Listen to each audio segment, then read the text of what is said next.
Well, I thought we had Sam here. I wonder if he had a different meeting conflict. Happy Thursday to yourself and Brian and Tina. There's Sam. I was having some audio problems. I wasn't saying anything a minute ago, so it might have just been that we're sitting here in silence.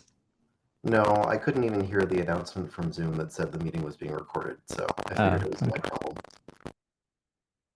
Does sound a little staticky. Not sure what's going on. I have a slightly newer setup, and this is the first time that I'm using it, so probably some troubleshooting to do. Second time sound a little better, so who knows? Tech is hard. Shouldn't be, but for some reason we seem to make it hard.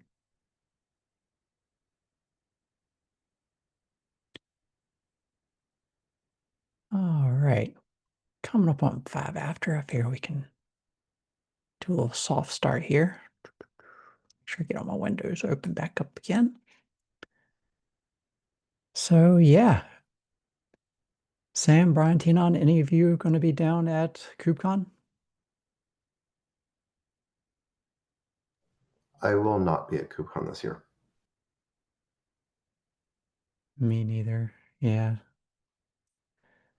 I know at least Phil said he was looked like he was going to be there because he's responding. But for anybody that happens to catch the recording, it's going to be November 11th from 3:30 to 5:30. They've got a room set up for B202. So they'll have an in-person meeting over there. Feel free to hang out and discuss OCI stuff while you're at KubeCon. So that's the easy soft start. Runtime spec was busy this week. They had a bunch of stuff going on. We had the spec release going on. We had the Run C had their security release going out. Hopefully folks saw that happened. Started doing all your updates. And then we had a whole bunch of like links to other pages and stuff like that that need to get updated. We need to start putting out some notices on the opencontainers.org website. So all kinds of things happening over there. While I've said all that, let me go ahead and take note of a few of the people that just jumped in here.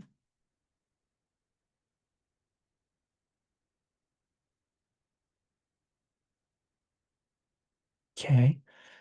So, not sure how much of this folks want to chat about, but figured I just want to put it on everybody's radar that it did go out. So, the 1.3 release, 1.30 release, they put a couple of different things in there.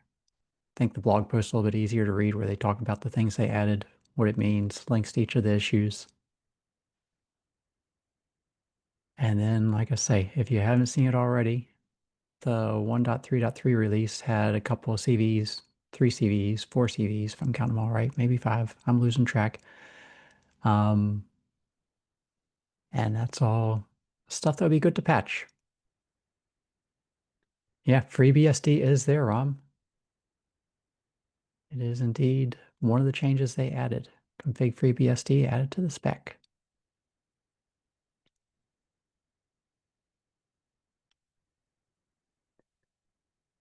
And so, yeah, anybody running Run C, which I think is just about all of us that aren't doing Run J for trying to do the FreeBSD version, or if we're doing C-Run or some other oddity on the back end, make sure to patch.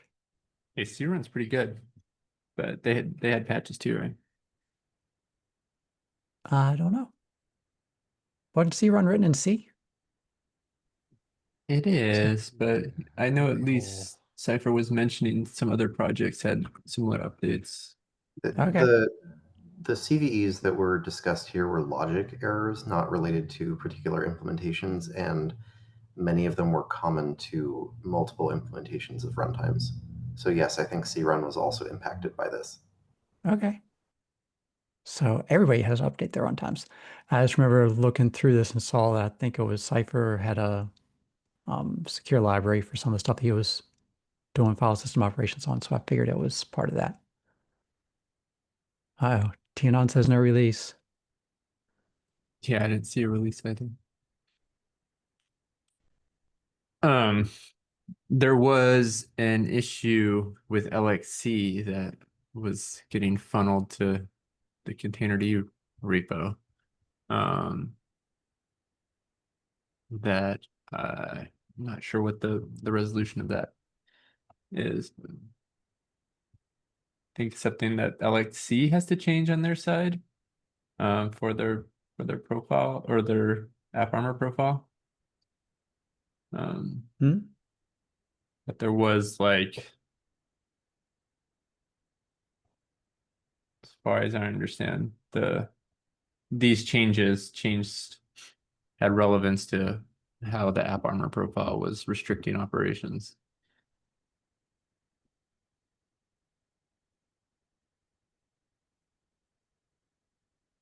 Did it already get migrated over? Or maybe No, it already got closed out.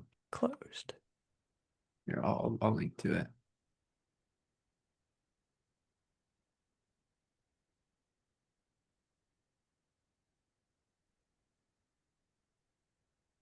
Cypher was giving us all a scare though on that thread of, hey, we found or we have the patches. They sent out, oh, and they're not working, or like there's a bunch of bugs found, and not sure that that's going to go out. I mean, luckily it did all go out, but it was like a little bit I, unknown for us. Like, are we going to ship a broken run C, or we're going to wait? There was Yeah. I a thought there little was bit at of least like a, one. I thought there was at least one patch that didn't make it into the tagged releases.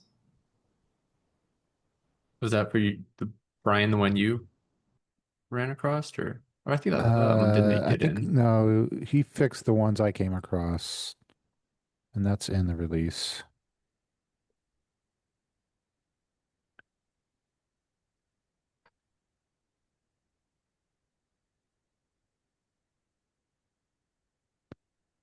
Oh, they opened an issue here. Yeah, I didn't see it in the run C.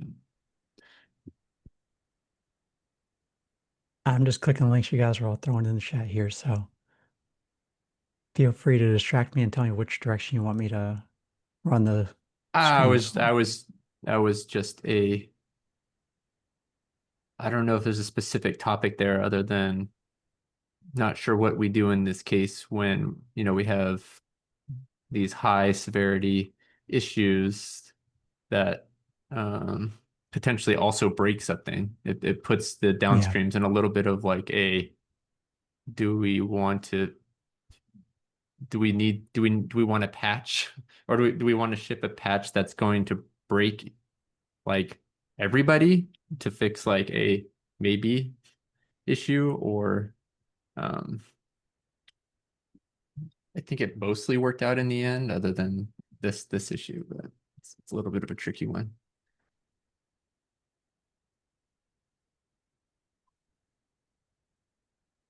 Well, sounds like Cypher's got an idea for a patch on this one at least. But yeah, definitely a challenge. Uh, Dianon, I'm not going to click whatever the heck that is. It's going to be a Rickroll, I'm sure. I at least did try to make it obvious that it was going to be a Rickroll.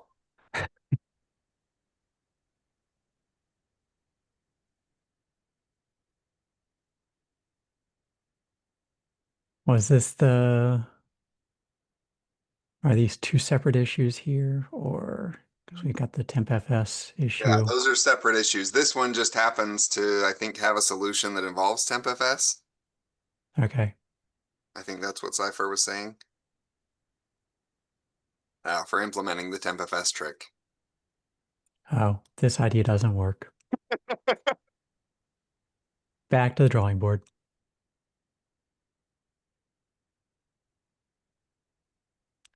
So yeah, this is getting outside of my expertise, but I'm happy to lead the floor open for folks who want to chat about this.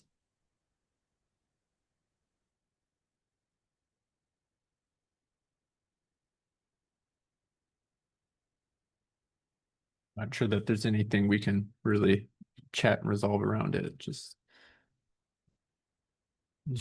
relevant. I'm not sure like what would change, or if this is even the right place to have a retro about it, but like what would change in the process to make that easier? Like embargoes are embargoed for a reason. Um, but they always, especially these type of fixes that are so low level, like they're gonna have some implications, some I mean, I users think breaking. the only thing is that downstreams and vendors who receive embargoes should really be diligent about testing and validating. And that is what happened, at least for a couple of the things that were found in Run C. Those bugs seem to be reported by vendors who were running validation tests on it. It's just, the embargo timeline ended up being short, and so those were late breaking changes. I feel like we've had this same problem in Containerd too. Yeah. Like it's just hard to run. I don't know Run C's practices for CI under embargo. Derek, you know this already, but for others, like we've had a bunch of challenges trying to run CI for embargoed things on Containerd side too, because a lot of our CI is GitHub Actions, and so it takes a bunch of extra work in order to run it in a context that is kept private. So that could also be contributing to it. Like it's hard to get CI when you have patches that have to be kept private. Yeah. I guess I take a more my philosophy around the security issues is that very few things should be embargoed, and that it's better to have the issue known and tested and fixed quickly, but not necessarily like we're going to rip the rug out from everybody to fix a security issue, and then most people would not be impacted by them, even if the security issue is known. But these bugs do affect people. Yeah, I mean, I think it's always a sort of a judgment call. Some of them, like these particular ones are reasonably high severity because they were, not super, super difficult to trigger and had a pretty big impact. And so there is some value in having coordinated releases and like trying to make sure that a patch is available prior to the vulnerability becoming known. Yeah, it's kind of like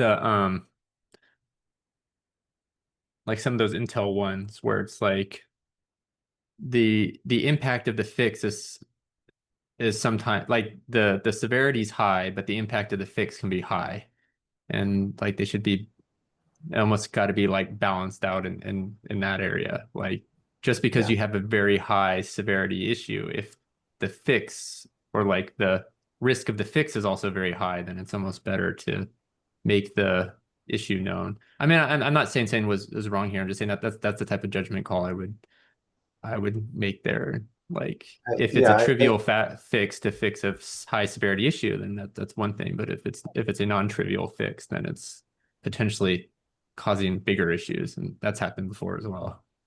I mean, if you think back to those sort of the Intel, the Spectre meltdown, all those ones there, like as soon as those vulnerabilities became known, really smart people started figuring out their own implementations, their own proofs of concept, and attacks on them. And so it went from something that was, high impact, known to a small number of people, and thus not really being actively exploited, to something that could be really actively exploited broadly. Yeah. And so, like, I think it is valuable to have a patch available kind of immediately, so you don't have a 0 day of, hey, there's this, relatively easy to exploit bug that has pretty high impact, and by the way, there's no fix for it, versus there is a fix. The fix might have some downsides, and then it's kind of up to you to figure out what you're going to do for patching.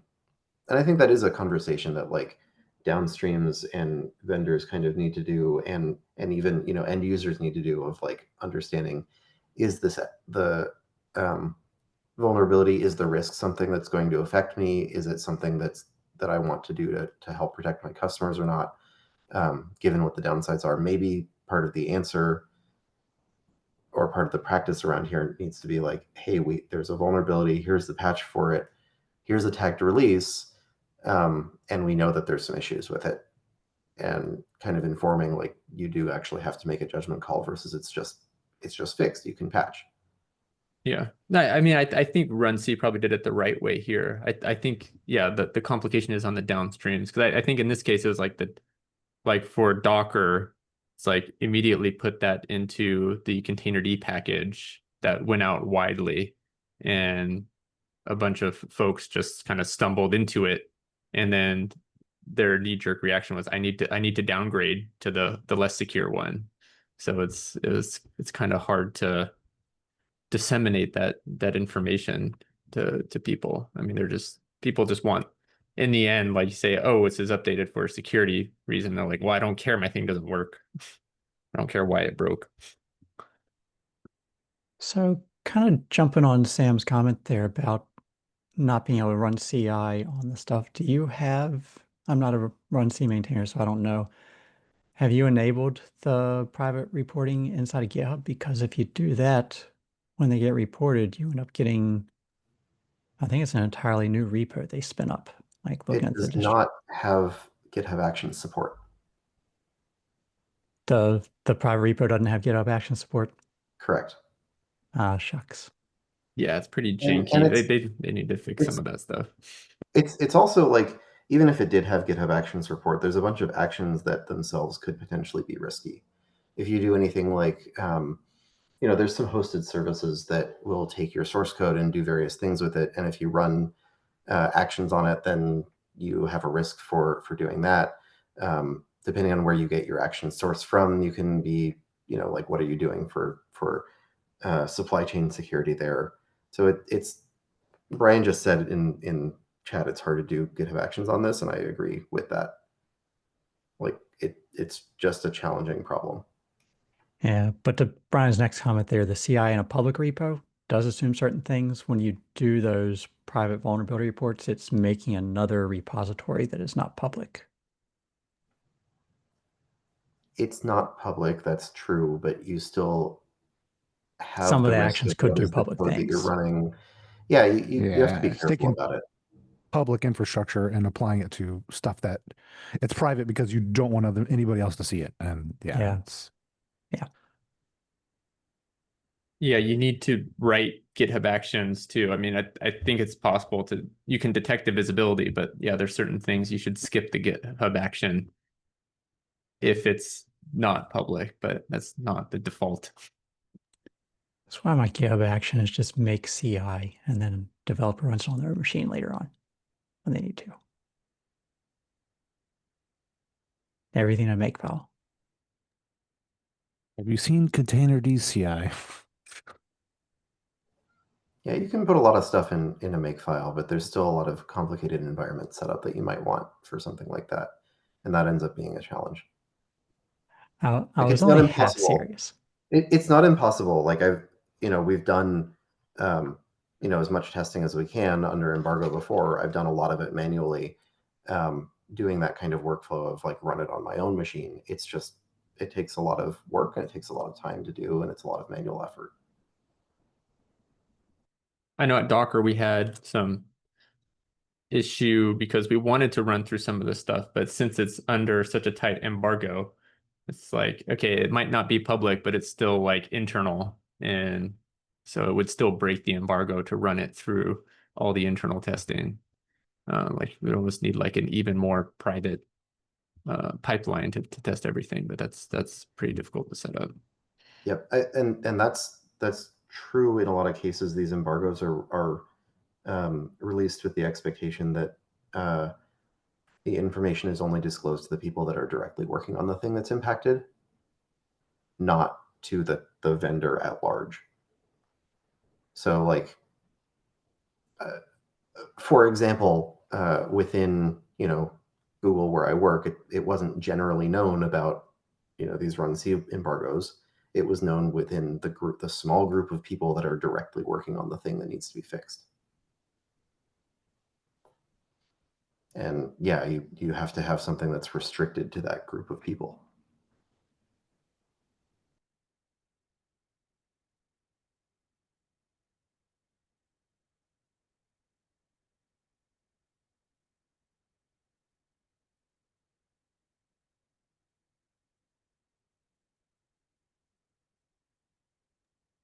Yeah, my original assumption that this was all Go based was just coming out of Cypher's file path project. I figured it was just a bubbling up, but be interesting. I'll have to keep an eye out for other projects doing release as well.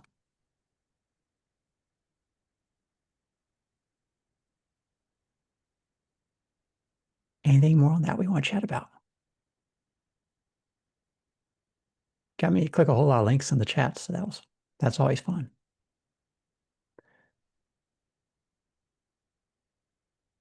Alrighty, so RunC is out there. Upgrade, even the 1.4.0 has an RC.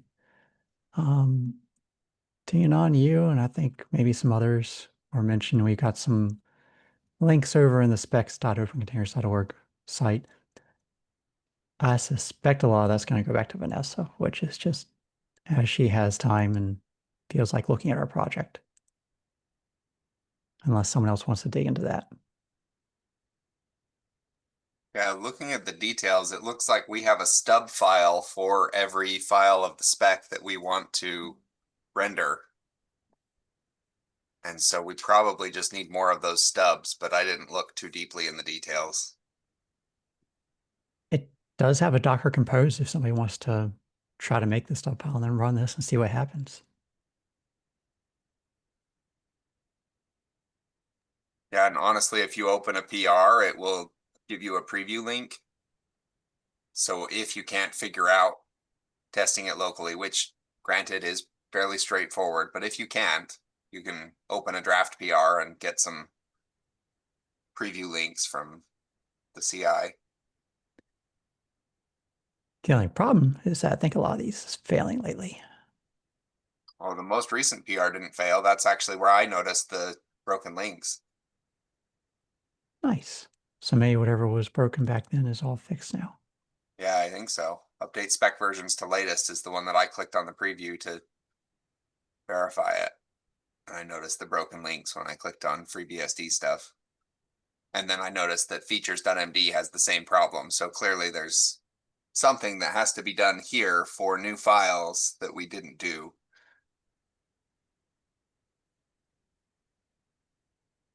That's not GitHub Actions. That's a different thing. Netlify is kicking that off. So yeah. But even then, they're saying that's failing right there with the one you submitted. The preview is there.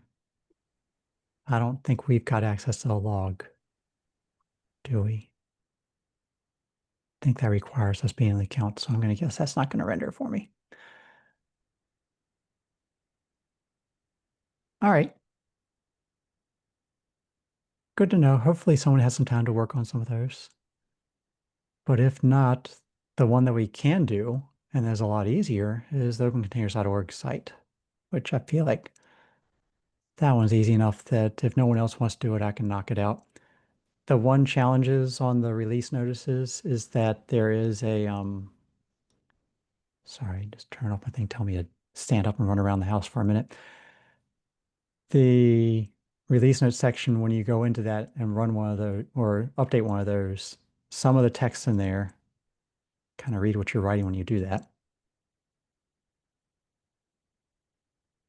I'm just going to pick on the latest runtime spec in there, is the 30-day IPR period, which for us to say, hey, this period has passed and all these people have agreed to it means that we need to get Jory to send out a notice to all of them. And then she has to tell us when that period has passed, and then this release notice goes public. So yeah, we released, but for it to be put up on this release page, there's some back-end work for Jory to knock out. So we can get those PRs queued up, but I tend to queue them up, throw them in draft mode, and then ping Jory and say, let me know when the clock runs out on this, and I'll go ahead and hit publish then. I think we can also publish it without that done and just have the date for when the IPR period is over, right? Like the release is out there, the IPR doesn't prevent the release from going out. It just has to do No. with how is the IP respected by the members of OCI. Yeah. Like it's The- not a barrier for us doing a release. It's just when are the members bound by the IP policy? Yeah, so the release goes out. The release notice over here that gets published on the website. I'm guessing we could put the release notice up there and then later on put another one that has the IPR period in there. I feel like it's Yeah. just easier to wait on the release notice. But the release itself, yeah, that's the project's going to send those out. That's no problem with that at all. Is that 30 days from when the announcement goes out about it? Not from when I- the release happens? I believe the order of operations is the project goes out, does their tag, pushes their stuff out and says, hey, we tagged it. Then someone from LF is supposed to notify all the projects, hey, this spec has published a release with that tag. FYI, let you know. They get their comment period or whatever they're doing. And then after that, the release notice goes up on the website. Yeah, But my understanding, it should be 30 days from when the notice is sent to the OCI members. Yes. and the comment period is just to give them the option to kind of bow out of OCI, right? It's not necessarily like they can request changes to something. I don't think we've ever had anybody request changes or bow out, so I don't know which is the answer to that Derek, question. Derek, your what you just said is correct. It is the option for them to remove themselves from OCI and not be bound by the IP policy. Yeah. Today I learned.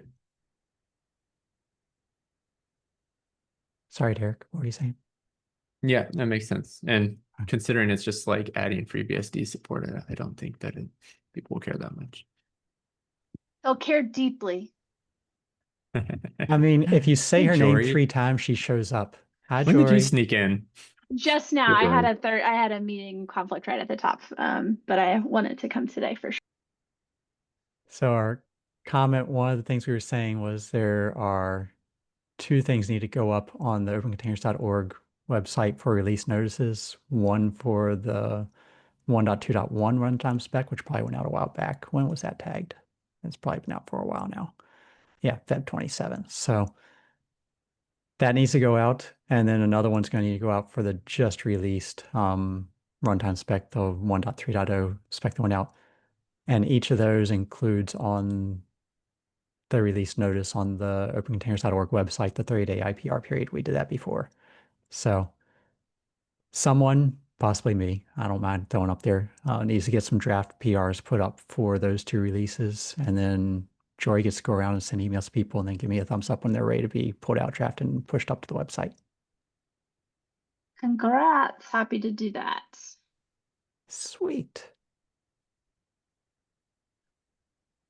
So we got that in there. Let's see, I'm just looking down through the rest of our agenda item. I threw a whole bunch of stuff on the agenda. Most of it's all like runtime spec stuff today, which I have no knowledge of at all, expertise-wise. But these were those 2 we were just chatting about.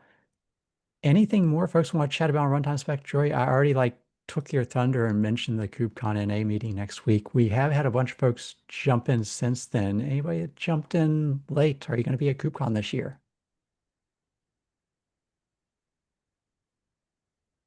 No, but I'll probably want to dial into the OCI call. So I do have an inquiry to Phil about recording. So this time, unfortunately, the venue space in the room don't have the what do they call it? Like the Polycom kind of mic set up. Right. So I've asked Phil if he can record so that we can put it up on the YouTubes. Do you want to dial in for sure, Mike Brown? Because if so. Yeah, I believe we had quite a few people who wanted to be able to. Okay. All right. I'll let them know we need you. All right. Yeah, I will also yeah. want to dial in. So Stand by and I'll get you the dial in info then. Can it be dialed in just by the Zoom link and they just drop the Zoom in the meeting room itself? And I'll make, well, I guess to be more specific, I will make sure that Phil has the info to and knows y'all to expect you all. So, yep. Yeah, in the past, I feel like the AV crew were doing a video recording and they had the pass the mic. It wasn't like a central Polycom in the room, but it was just like a pass the mic around the room. And they were able to plug the audio and the video from their system into the Zoom call, just joining in as if they were another person there. All depends on the AV teams whether they're going to be able to pull that off. But that when they were able to do that, they made it a lot easier for us.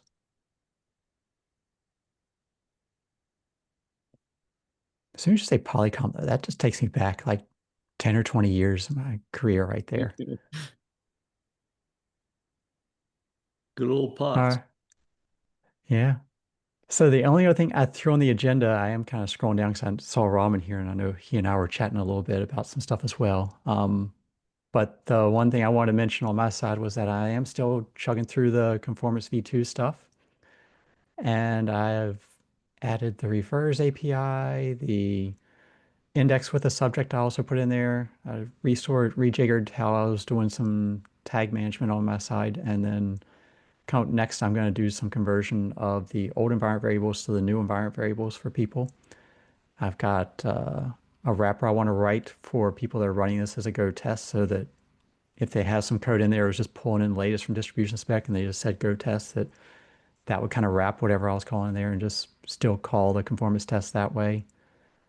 Still need to do some config flags to be able to disable some test on specific kinds of data. So if someone says we don't support SHA-512 or we don't support sparse index, something like that, I want to have those things enabled, disabled. And the blob mount API would need to get in there. So some of those I might pick off this next week, although with KubeCon going on, even if I'm not there, I might just have so much FOMO that we'll see how much progress I make. And other than that, I need to go find the issue. Let me pull up my checks. I think I've got it sitting on the side here. Find the issue that Rob and I were chatting about a minute ago about some other stuff because I feel like he might want to talk about that. We'll see. Let me open this guy up. And then Ron, were you wanting to chat about this or did you not have time to chat about this one? Not yet. I'm just running tests. Okay. So yeah, for anybody who was curious, Ron wanted to check out how Zot handled refers within the OCI layout. We were chatting about this a week or two ago, where different people have different ways they package a refer within an OCI layout, and none of the projects are talking to each other. We're all doing different things that are incompatible with each other in different ways, which is always fun. I'll drop this link in here. Wild West. It really is.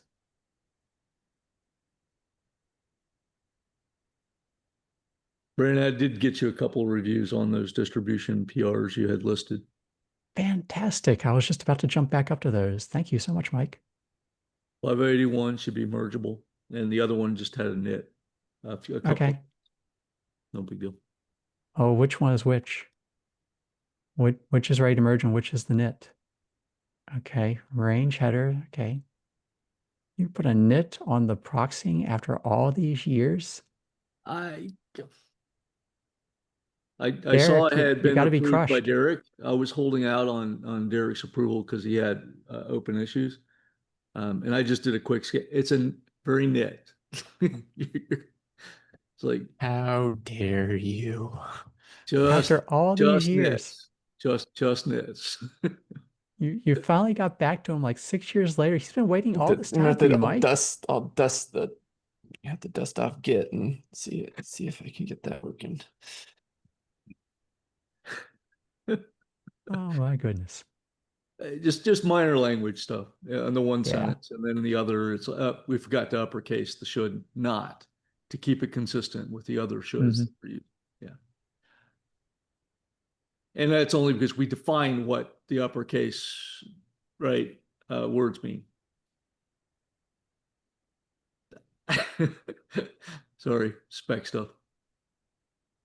We definitely define what the uppercase words mean in the spec. Right. So might as well use that when that's what's meant here, I believe. Yeah.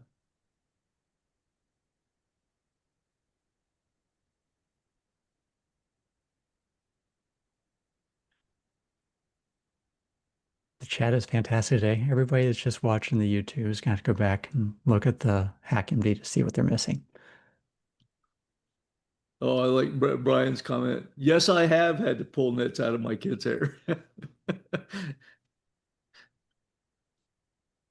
Lice, if anybody's wondering. Oy. Not fun. All right. Well, we kind of flew through that. We got some open time here if folks want to chat about other things.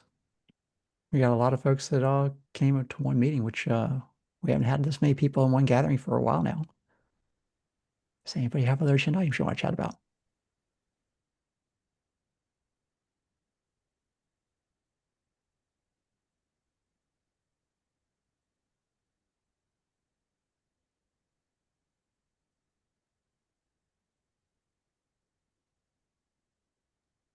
I have no Jeopardy music, but that sounds like a big old no. Everybody just wants to jump back to their next meeting or take a snack break in the middle of the day. Does that sound like a plan? Snacks are good. Pro snack. Alrighty. Jory, when I get those two PRs over on the release notices, I will drop you a Slack and then you can start running the process on your side. Sounds good. I'll CC you. I'll get the calendar invite updated for dial in for next week. If you're going to KubeCon, have so much fun. I'll miss you. I'll have FOMO. All right, folks, have a good one. And we'll have this Slack hopefully turned on next week at 3:30 Eastern time.